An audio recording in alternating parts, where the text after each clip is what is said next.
Assalamualaikum warahmatullahi wabarakatuh. Oke, teman-teman, kita lanjutkan saja ceritanya.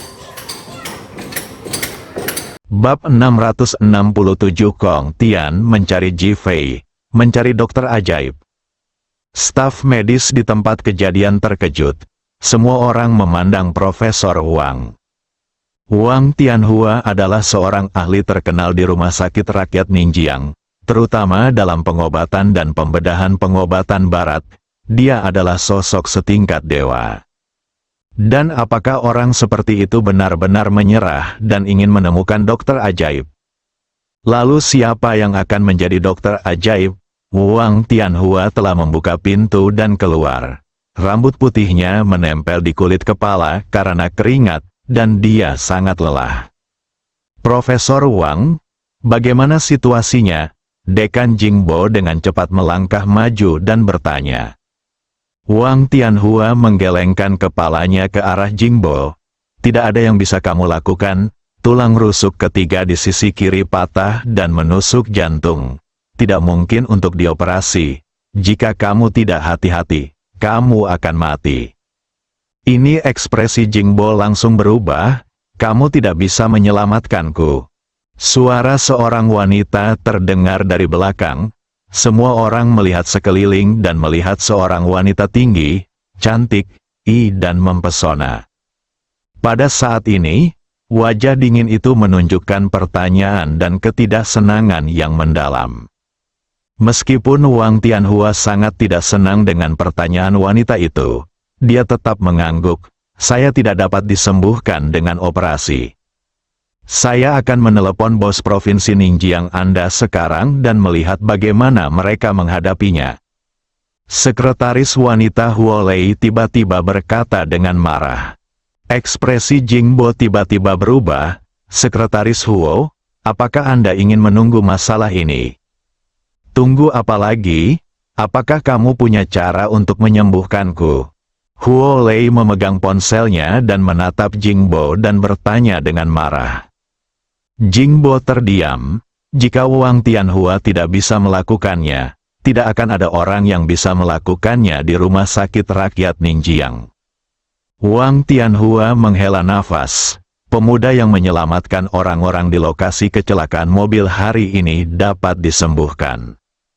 Meskipun hatinya tidak 100% yakin, memikirkan ekspresi dan sikap Ji Fei dalam menyelamatkan orang saat itu, serta kepercayaan diri dan ketenangan di wajahnya, membuatnya merasa bahwa dia pasti bisa melakukannya. Kalau begitu, cepat cari. Huo Lei sepertinya melihat harapan. Jingbo memandang Wang Tianhua. Profesor Wang, apakah Anda kenal pemuda itu? Wang Tianhua menggelengkan kepalanya. Karena situasinya mendesak pada saat itu, Dr. Kong Tian ada di dekatnya. Dia sepertinya banyak berkomunikasi dengan pemuda itu. Anda bisa bertanya padanya. Dapatkan Kong Tian, Jingbo segera melihat ke arah sekretaris di sebelahnya dan berkata. Sekretaris Zhang Tianlong segera menelepon. Ketika Kong Tian mendengar bahwa dekan sedang mencarinya, dia mengira ada sesuatu yang terjadi dan segera bergegas. Din, apakah kamu mencariku? 3 menit kemudian, Kong Tian tiba dan bertanya sambil tersenyum. Jingbo menatap wajahnya yang berdagu lancip dan berkata, tahukah kamu pemuda yang menyelamatkan orang-orang yang terluka di lokasi kecelakaan mobil hari ini? Kong Tian segera membayangkan Ji Fei dalam benaknya, dan berkata sambil tersenyum, Din, pria itu adalah pria tak berambut yang tidak melakukan pekerjaannya dengan baik. Pada saat itu, kamu tidak tahu betapa mengkhawatirkannya dia, dan dia bahkan bilang ada pasiennya. Jangan mencabut jarumnya, kalau tidak maka akan mati. Kong Tian masih tidak puas dengan Ji Fei. Jadi tentu saja dia tidak ingin melewatkan kesempatan untuk meremehkannya. Semakin banyak dia berbicara, dia menjadi semakin bersemangat, hingga ludah beterbangan ke seluruh langit. Setelah beberapa lama, saya menemukan bahwa saya adalah satu-satunya suara di tempat kejadian, dan kemudian suara itu tiba-tiba berhenti. Melihat ke arah Dekan Jingbo, dia menemukan bahwa wajahnya menjadi sangat dingin, matanya bersinar dingin, dan dia dengan cepat menutup mulutnya. Saat itu, Wang Tianhua juga merasa perkataan Ji Fei agak berlebihan. Namun kini, dia sangat setuju dan bahkan mulai mengagumi Ji Fei. Dr. Kong, sekarang coba cari pemuda itu. Mencari dia, Kong Tian berteriak dan memandang Wang Tianhua, mengira dia salah dengar. Ya, hanya dia yang bisa merawat pasien di dalam. Wang Tianhua berkata dengan nada rendah, bagaimana mungkin, dia hanyalah seorang dokter pengobatan Tiongkok kecil. Apa yang bisa dia lakukan? Dia mungkin hanya membuat pertunjukan. Kong Tian merasa memintanya untuk menemukan Ji Fei akan memalukan, jadi dia dengan sengaja mendiskreditkan Ji Fei. Wang Tianhua menoleh dan tidak berkata apa-apa, merasa tidak puas dengan Kong Tian di dalam hatinya. Melihat ke belakang sekarang, jika bukan karena penghinaan Kong Tian, saya mungkin tidak akan mempercayai kata-kata Ji Fei, dan saya mungkin tidak akan terlalu pasif. Jingbo telah melihat kesempitan di hati Kong Tian dan sama tidak senangnya, kamu carikan seseorang untukku sekarang, kalau tidak aku akan menghukummu karena mempengaruhi perawatan pasiennya. Ah, Kong Tian berseru dan memandang Jingbo. Din, aku hanya tidak ingin pembohong ini menipu orang. Bohong? Gejala yang mereka sebutkan saat itu sama dengan hasil pemeriksaan kami. Bisakah kamu melakukannya? Wang Tianhua bertanya dengan marah. Kong Tian terdiam dan matanya membelalak. Huo Lei merasa cemas. Dari mana Anda mendapatkan semua omong kosong ini? Jika General Manager Gu kami berada dalam bahaya, grup Chen Fei kami harus meminta pemimpin Provinsi Ningjiang Anda untuk memberi kami penjelasan. Wajah oval yang indah itu sedingin es, dan ada kemarahan di matanya. Grup Chen Fei, Jingbo dan yang lainnya menarik napas dalam-dalam. Baru saja Huo Lei berkata bahwa dia ingin mencari bos Provinsi Ningjiang. Tapi saya masih kurang percaya. Sekarang ketika saya mendengar kata Chen Fei Group, saya merasakan banyak tekanan di sekujur tubuh saya. Grup Chen Fei adalah grup besar yang telah berkembang di Kerajaan Naga dalam 10 tahun terakhir, dan bahkan secara samar-samar sejajar dengan keluarga besar teratas di Kerajaan Naga. Dimanapun grup Chen Fei berinvestasi, pejabat setempat sangat ingin mempersembahkannya, inilah dewa kekayaan. Kong Tian, kita harus menemukan orang ini dalam waktu setengah jam. Jika tidak, kamu akan dipecat dan kamu akan bertanggung jawab penuh atas masalah ini. Jingbo langsung memberikan tekanan. Wajah Kong Tian langsung memucat, dengan ekspresi kesedihan di wajahnya. Dia diam-diam mengutuk dirinya sendiri karena tidak beruntung. Namun, memikirkan kekuatan grup Chen Fei, dia segera kehilangan kesabaran dan mengangguk dengan cepat lalu berlari keluar. Jingbo menghampiri Huo Lei dan berkata, Sekretaris Huo, kita harus berusaha sekuat tenaga untuk menyelamatkan orang. Kita harus. Saya hanya melihat hasil, bukan janji. Suara Huo Lei sangat dingin sehingga staf medis di tempat kejadian menggigil. Canggung, diam, tertekan. Di sisi lain, Kong Tian tidak tahu di mana menemukan Ji Fei. Akhirnya, dia mengira penjaga keamanan saat itu mengikuti pengaturan Ji Fei. Jadi dia pergi ke perusahaan keamanan Bameng. Dia sangat pandai dalam berbagai hal. Dia keluar dari mobil dan mengeluarkan sekotak rokok China. Dia berjalan ke arah penjaga keamanan sambil tersenyum dan berkata, Saudaraku, merokoklah. Petugas keamanan langsung mengenalinya sebagai orang yang memberikan nasihat tentang perawatan Ji Fei di siang hari. Dia sebenarnya berani menuding kakak Ji. Dia merasa tidak senang dan mengabaikannya. Kong Tian awalnya mengira bahwa dia hanyalah seorang penjaga keamanan kecil, dan asap China-nya dapat membuat pihak lain langsung berlutut. Hasil punya wajah panas dan pantat dingin. Namun, dia tidak menyerah. Saudaraku, izinkan aku bertanya tentang seseorang. WHO, penjaga keamanan tampak kesal dan ingin mengusirnya. Apakah Anda kenal pemuda yang menyelamatkan orang-orang di lokasi kecelakaan hari ini? Kong Tian menyerahkan rokoknya lagi. Ketika penjaga keamanan mendengar pertanyaan ini, dia tahu ada sesuatu yang tidak beres dan hatinya tergerak. Dia mengambil rokok itu, menyobeknya dan menyalakannya. Kong Tian mengira penjaga keamanan itu tergerak. Saudaraku, bisakah Anda memberitahu saya cara menemukannya? Penuh kegembiraan dan harapan, bab 668 Huo Lei datang sendiri. Engah, petugas keamanan meniupkan sebatang rokok langsung ke wajah Kong Tian. Kong Tian tersedak asap dan terbatuk-batuk, dan wajahnya langsung menunjukkan kemarahan. Kamu tidak pantas mendapatkannya, kata penjaga keamanan itu dengan nada menghina. Kong Tian marah.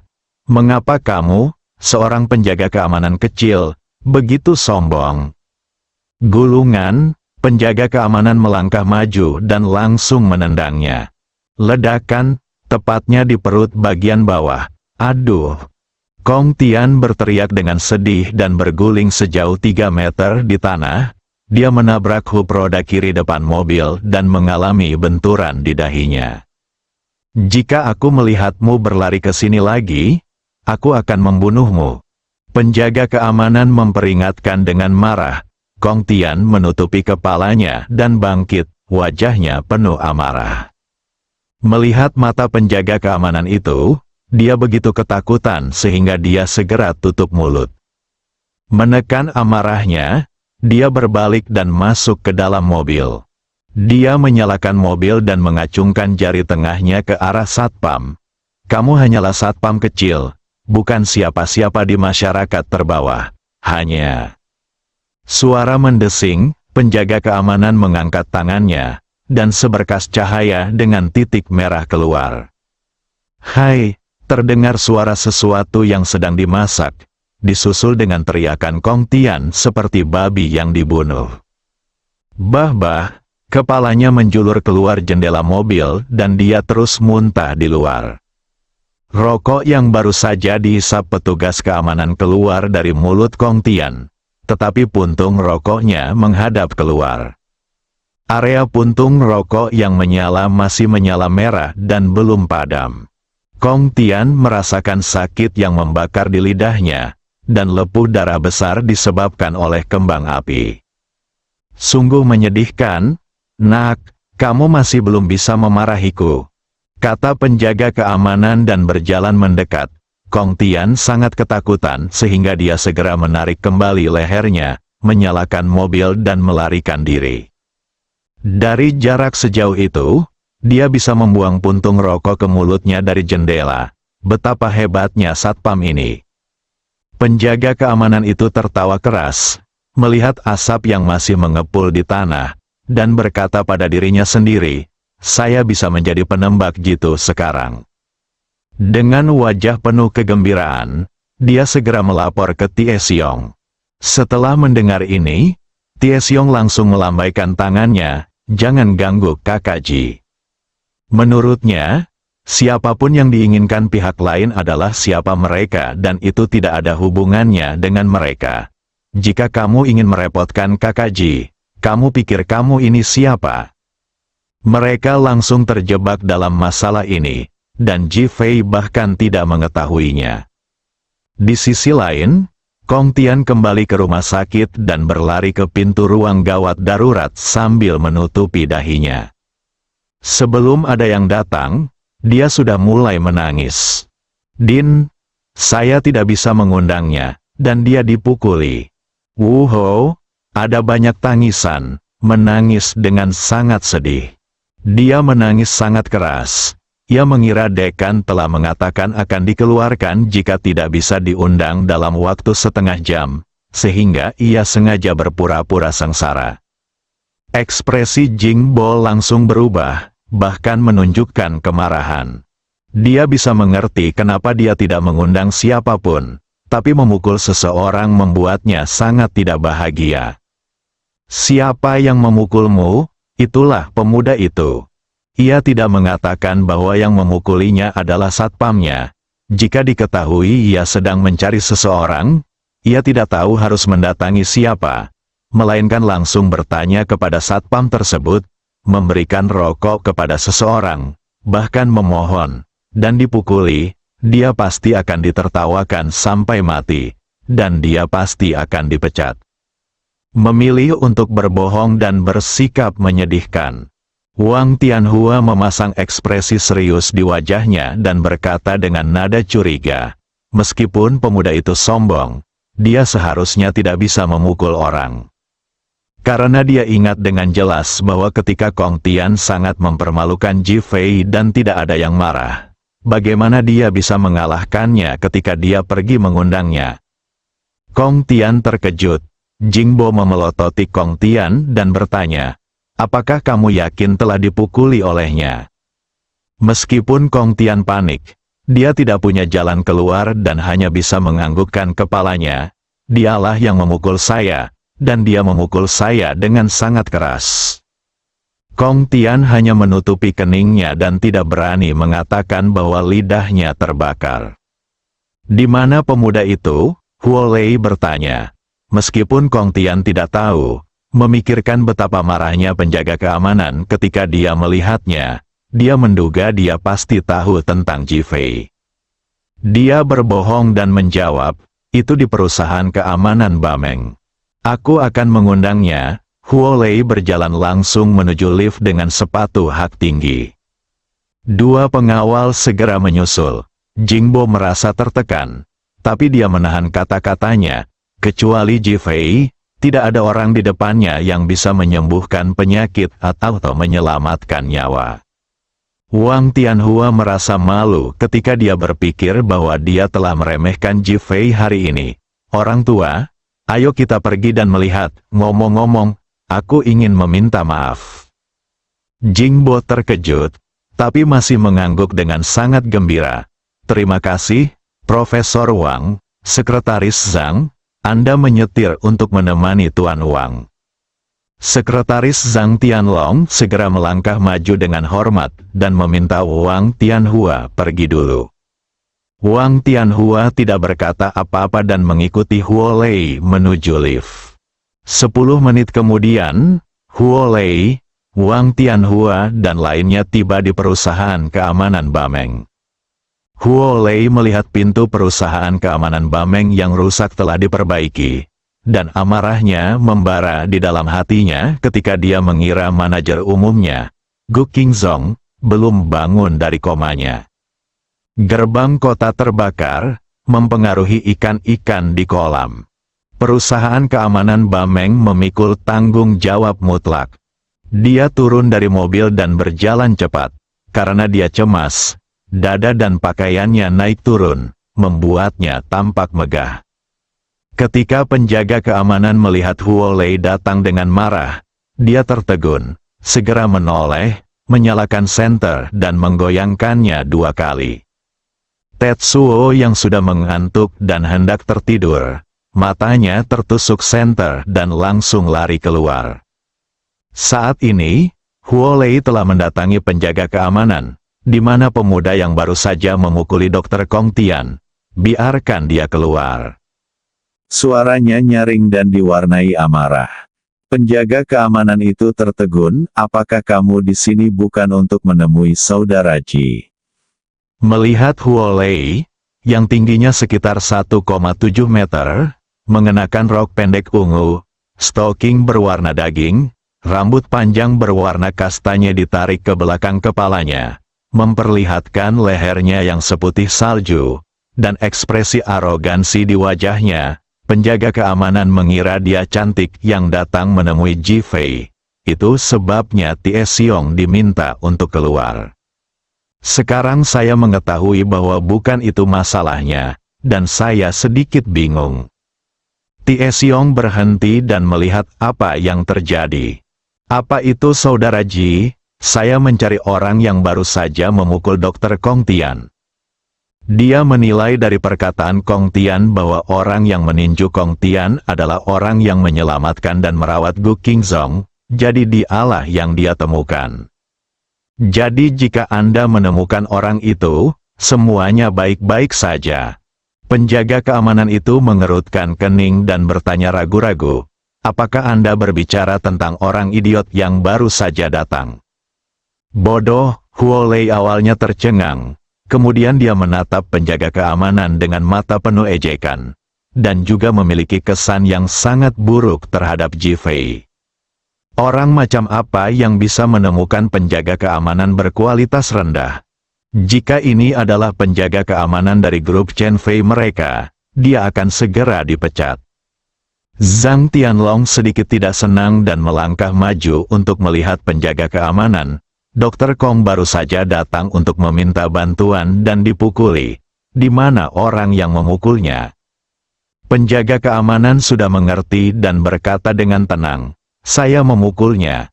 Zhang Tianlong memandang Wang Tianhua dan bertanya apakah dialah yang menyelamatkan yang terluka.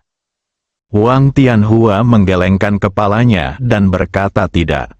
Penjaga keamanan memandang sekretaris Zhang sambil tersenyum. Apakah Anda di sini untuk membalaskan dendamnya? Sekretaris Zhang benar-benar tercengang. Pertama dia terkejut sesaat, dan kemudian dia langsung mengerti, dan tidak bisa menahan diri untuk tidak bergumam, "Sialan Kong Tian, beraninya kamu berbohong." Huo Lei juga mengerti, dengan kemarahan di wajahnya, dan berbalik untuk pergi. Wang Tianhua memandang penjaga keamanan dan bertanya, "Saudaraku, di mana dokter muda yang merawat pasien di lokasi kecelakaan hari ini?" Penjaga keamanan langsung menggelengkan kepalanya, "Tidak ada dokter di sini. Ini perusahaan keamanan, hanya penjaga keamanan." Wang Tianhua menunjukkan penyesalan di wajahnya dan menghela nafas. Mungkin kedua dokter pengobatan Tiongkok itu bukan dari sini. Tie Xiong sudah mendengar bahwa mereka mencari Ji Fei. Tapi dia tidak tahu siapa orang itu, jadi dia tidak mengatakan apa-apa. Insiden antara An Qier dan Seng Lingyun terakhir kali membuat Ji Fei sangat marah.